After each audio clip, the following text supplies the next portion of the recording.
அந்த படத்தில் ஷாருக் கானே ஹீரோவாக நடிச்சு ஷாருக் கானே ஃபேனாக நடிச்சிருப்பார்ல. இது ஷாருக் கான் பார்த்தா எவ்வளோ வருத்தப்படாதுன்னு உங்களுக்கு தெரியுமா? ஏன்னா அதில் இவர் ஒரு ஷாருக் கான், நான் ஒரு ஷாருக் கான். அதில் ஆனால் உங்களை ஷாருக் கான் சொல்கிறாருண்ணா. ஷாருக் கான் சொன்னால் பரவாயில்லையா? பாகிஸ்தான் பிரதமர், இந்திய பிரதமர், அமெரிக்கா ஜனாதிபதி இப்படி நல்லா சொல்கிறாங்க. ஷாருக் கான் சொன்னால் பரவாயில்லையா? ஸோ ஆக்சுவலாக அந்த மாதிரி இல்லை. பட் ஆனால் இப்போ வந்து ஒரு ஃபேனாக இருந்து ஓகே ஒரு படத்தை எந்த மாதிரி பார்க்கணும், அந்த படம் இப்போ நிறைய பேர் அவங்க லைஃப்பை ரிஸ்க் பண்ணுறாங்க வந்து.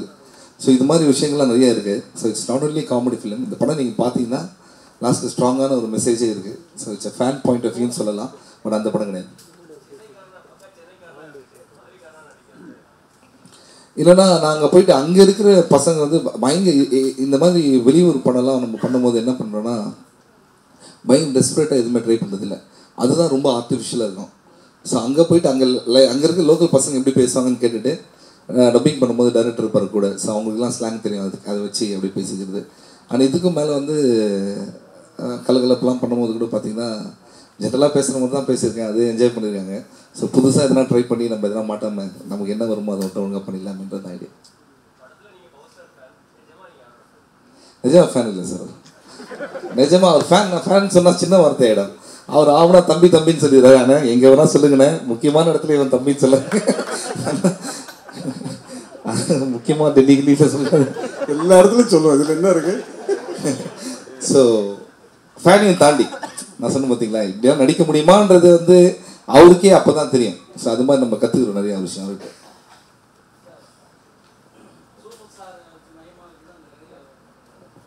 அது கரெக்டான இந்த படத்தோட டைரக்டர் தான். இல்லை ஒரு நிமிஷம் இருங்க, அதை டைரக்டர்கிட்ட கொடுக்குறேன். திரும்ப கேளுங்க இந்த கேள்வி.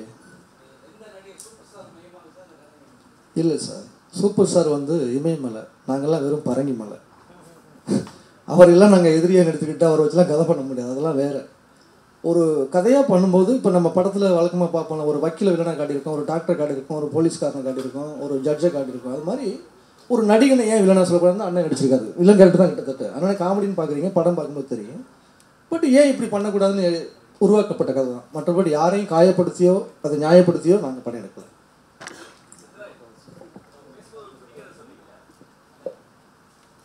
புரியல சொல்கிறேன்.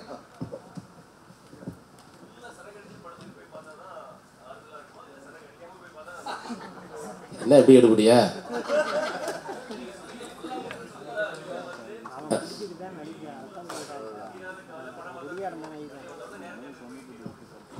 ஆமாம்,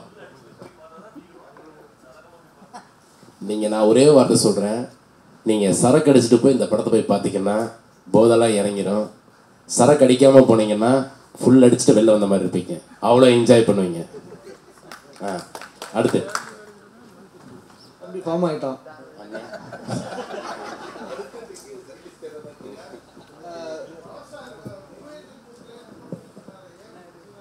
அது என்ன காரணம்னா வந்து அவர் பேர்லேயே பவர் இருக்குது. அதனால தவறு வந்துடக்கூடாதுங்கிறதுக்காக ஹீரோயின் கொடுத்து படம் முடிகிற வரைக்கும் அவர் ஏமாத்தினேன். தான் உண்மை.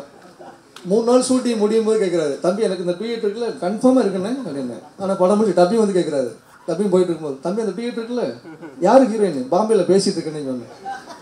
ஆனால் இன்னமும் அதை நம்பிக்கிட்டு இருக்காரு. படம் ரிலீஸ் ஆக போகுது. இல்லை அது வந்து என்னென்னா இவர் இல்லை, எல்லா டைரக்டரும் ப்ரொடியூசருமே கொடுக்க மாட்டேன். ஏன்னா கொடுத்தானே அடுத்த ரேஞ்சுக்கு போயிடுவேன். நம்ம காமெடி பண்ண ஆள் இல்லை, ஏன்னா ஒரு ஹீரோ ஆகிட்டாருன்னா அடுத்த ஆள் வேணுமே அப்படின்னு சொல்லி அப்படியே கொஞ்சம் இறக்குறேன். இருந்தாலும் ஆண்டம் ஒருத்தர் இருக்கேன். அது நானே இன்வெஸ்ட் பண்ணி நான் லத்திகா விடலையா, அதெல்லாம் அடுத்த படத்தை விட போகிறேன். லத்திகா பார்ட் 2 சீக்கிரம் விட்டுருவேன். அதில் எனக்குன்னு ஒரு ஹீரோ எல்லாமே போகுது. நீங்களே சொல்லிட்டீங்கன்னு ஸ்டேஜ்லேயே பப்ளிக்காக ஒரு ஹீரோ நான் படம் திரைவனுக்கு தரேன் அப்படின்னு. அதில் கன்ஃபார்மாக ஹீரோயின் தான். ஆனால் எனக்கு இன்னமும் உங்கள் ஸ்டைலுக்கு கேட்டீங்கன்னா கரெக்டாக இருப்பாங்கன்னு தோணுது. அதெல்லாம் இங்கெல்லாம் இல்லை தம்பி யாருமே. நம்ம தமிழில் ஹிந்தியில் இல்லை, இங்கிலீஷ் படத்தில் தான் எடுக்கணும். நான் இங்கெல்லாம் கேட்டால் அவங்க நடிக்க வராங்க. இப்போ ஆனந்த் தொல்லைன்னு ஒரு படத்தில் நம்ம ஒரு பாலானந்த் சார் நானும் ஒரு 2-3 ஹீரோயின் புக் பண்ண போனோம். யாருமே ஐயா இவரு கூட நான் நடிக்க மாட்டேன், இவர் புதுசு அப்படி இப்படி. நான் சொன்னேன், ஐயோ கண்டிப்பாக யாரோ ஹீரோயின் வேணுங்க அப்படின்னு சொல்லி போனால் வாணி விஸ்வநாதர்கிட்ட போனால் அந்த மேடத்தில் போய் கேட்டும்போது அவங்க ஐயா அதெல்லாம் முடியாது அப்படின்னாங்க. நான் சொன்னேன் முடியாதவங்களும் முடிய வைக்கிறது, எவ்வளோ பணம் கேட்டாலும் கொடுங்க, நம்ம அவங்க படத்தில் புக் பண்ணேன். அதே மாதிரி பணம் கொடுத்தா புக் பண்ண படம் நடித்தேன். எதுக்கு இதெல்லாம் சொல்கிறேன்னா ஒரு காலம் அப்படி திரும்புவோம். ஆரம்பத்தில் எல்லாத்தையும் அப்படி தான் சொல்லுவாங்க, இவர் கூட நடிக்க மாட்டேன், அவர் நடிக்கிறதுல என்ன இருக்குது, என்ன சொல்கிறீங்க, இந்த நடிகராக தான் நடிக்கணும், நம்ம நடிக்க வந்துட்டு. அதே மாதிரி ஒரு பெரிய டிவியில் கூட என்ன கேட்டாங்க, சார் எவ்வளோ பிஸ்னஸ் இருக்குது அதெல்லாம் விட்டுட்டு ஏன் சார் சினிமாவுக்கு வந்தேன். நான் இப்போ கேட்டேன், இது உங்கள் பணம் இல்லை சார், ஏன் பணம், நான் எதுனாலும் நான் நடிப்பேன், நீங்கள் அதெல்லாம் கேட்குறீங்க அப்படின்னு நான் கலாச்சாரம். நான் அதை பற்றி இல்லை, ஆனால் அவர் கலாச்சாரம் தான் இன்றைக்கி டாப்பில் வந்திருக்கிறேன்.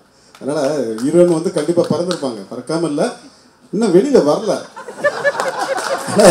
ஹீரோயின் பிறந்திருப்பாங்க நான் சொன்னீங்க.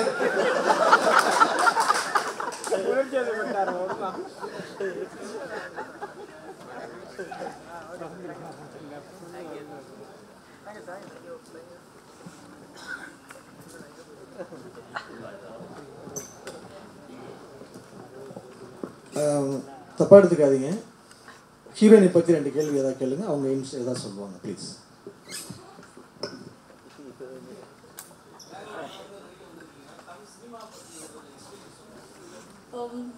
Experience was superb.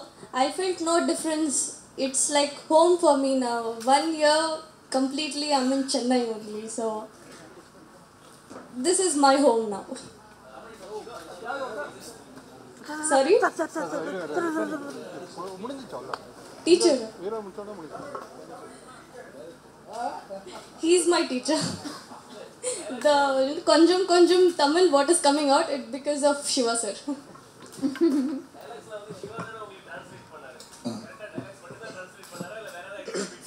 இல்லை சார், டைரக்டர் கூட இருப்பார். டைரக்டர் சொல்லுவார், நாங்கள் சொல்லுவோம். இல்லை, டைரக்டர் ஃபஸ்ட்டு அவர் சொல்லுவார், அவங்களுக்கு புரியாது, திருப்பி நான் போய் சொல்லுவேன், அப்போ புரியாது அவங்களுக்கு. சரி ஓகே எடுங்க சார் அப்படின்னு எடுத்தோம். இல்லை சார், உண்மையிலே டைலாக் தெரியாமல் அந்த கேரக்டர் பண்ணுறது ரொம்ப கஷ்டம். ஸோ நிச்சயமாக நிறைய ஹார்ட் ஒர்க் பண்ணியிருக்காங்க. ஸோ நம்மளே நம்ம படத்தை பற்றி நிறைய விஷயங்கள் சொல்லக்கூடாது, நீங்கள் பார்த்தீங்கன்னா உங்களுக்கு நிச்சயமாக அது புரியும். பட் இங்கே பேசுகிறவங்க எல்லாருமே வந்து ரொம்ப மனசார தான் பேசுனாங்க. ஏன்னா நிறையா உண்மையான உழைப்பு நிறையா இருக்குது. ஸோ நிச்சயமாக உங்களுக்கு பிடிக்கும்னு நாங்கள் நினைக்கிறோம். ஏன்னா உங்களுக்கு பிடிச்சா எல்லாருக்கும் பிடிச்ச மாதிரி. Thank you so much.